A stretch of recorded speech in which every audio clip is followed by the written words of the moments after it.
जी, आज की वीडियो में हम जो सिग्निफिकेंस ऑफ माइटोसिस का जो नंबर 3 पार्ट है एसेक्सुअल रिप्रोडक्शन उसके बारे में पढ़ेंगे। इससे पहले हमने इसकी जो ग्रोथ है और इसकी जो ग्रोथ का जो है टॉपिक और repair of worn out parts वो हमने पढ़ लिए।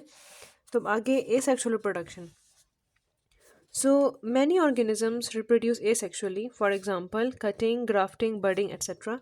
ये जो तीन जो रिप्रोडक्शन के जो प्रोसेसेस हैं ये सब एसेक्सुअल हैं, ये सेक्सुअल इसमें कोई कंपोनेंट नहीं है। तो आगे है कि hydra reproduces asexually by budding. अब हाइड्रा एक एनिमल है, ये एक प्लांट नहीं है। काफ़ी लोग इस चीज़ में मतलब कंफ्यूज हो जाते हैं। हाइड्रा एक एनिमल है, एक सिंपल एनिमल है and it reproduces asexually by budding. ये अपनी रिप्रोडक्शन के लिए ये सेक्सुअल रिप्रोडक्शन नहीं करता, ये एसेक्सुअली अपनी रिप्रोडक्शन करता है by budding. So during this process इस बडिंग के प्रोसेस में क्या होता है कि during this process mitosis forms a mass of cells called bud on the surface of the hydra. इस प्रोसेस में ये होता है कि जो माइटोसिस ये जो प्रोसेस है बडिंग का, इसमें जब माइटोसिस होती है तो उसमें क्या होता है कि जो माइटोसिस है इसमें एक मास ऑफ सेल्स प्रोड्यूस करता है, forms a mass of cells by the cell division and called bud. इसको बड कहा जाता है।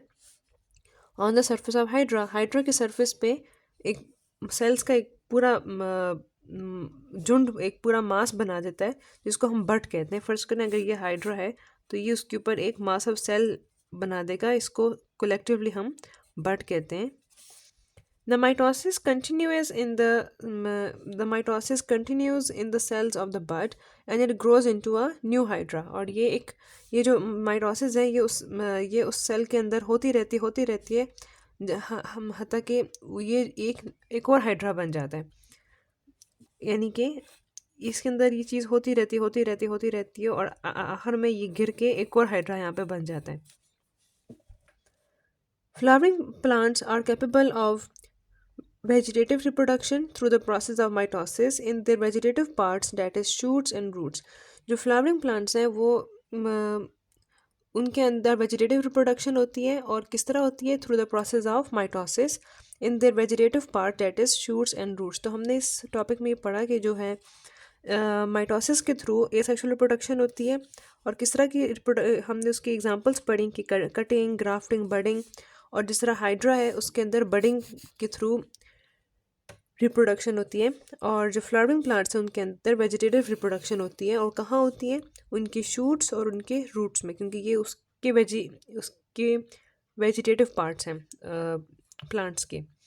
इसके बाद जो अगला टॉपिक है रीजनरेशन का, इसको हम फिर अपनी अगली वीडियो में फिर हम पढ़ेंगे। Thank you.